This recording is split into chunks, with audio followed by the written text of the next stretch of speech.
அவனை குனிய வைத்து முட்டி போட வைத்து காலும் கையுமாக தனித்தனியாக அடிக்க சொல்லி ஆணையிடுவேன், சாபித்து விடுவேன்.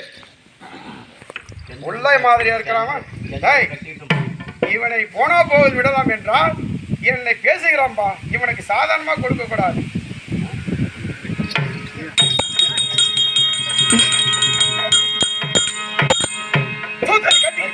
அந்த செண்டு என்ன கம்பெனியா? ஓ சாமியார், அந்த செண்டு என்ன கம்பெனியா? பொம்மா கம்பெனி. இப்படி இல்லாம கம்பெனி பேர் வைக்கிறாங்க. சந்திரமதி, எனக்கு கெடுவினால் கொடுங்கள் ஐயா. கெடுவினா ஒரு நாளா 2 நாளா எத்தனை நாள் கேட்குறீங்க ஐயா? 48 கோடி பசும்பொன் திரவியங்கள் அல்லவோ நாங்கள் உங்களுக்கு கொடுக்க வேண்டியது. ஆமா சுவாமி, நீரிட்ட சபதத்தனை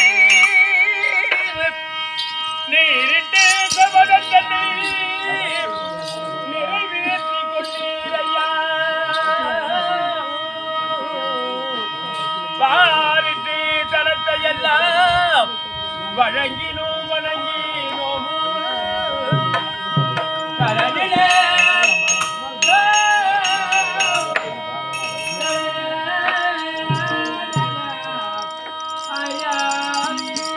யாரிடம் சென்றார்கள்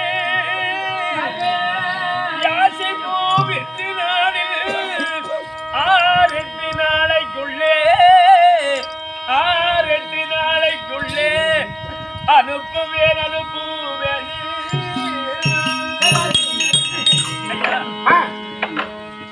48 கோடி திரவியங்களுக்கு சரி, 48 நாள் எனக்கு கெடுவு காலம் கொடுங்கள் ஐயா. கெடுவு காலம்? ஆமா, கொடுத்தா எங்கேறு ஊழியர்கள் பார்த்து ஆஹா, அந்த திரவியங்களை தங்களிடத்திலே ஒப்படைத்து விடுகிறேன்.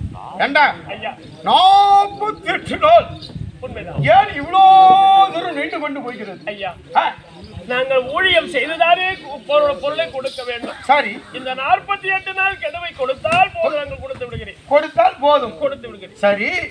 நீங்க போய் சம்பாதிக்கிறேன்னு சொல்றீங்களே, ஆமா, எங்க போய் சம்பாதிப்பீங்க?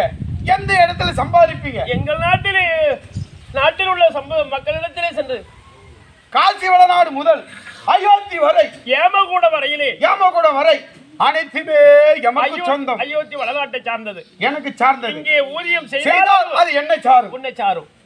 இந்த அயோத்தி ஏமகூடம் தாண்டி சென்று சம்பாதிப்பால் அது உங்களை சாரும். அப்படியே தங்கள் இடத்தில் பிரகாரம் போடு போடு.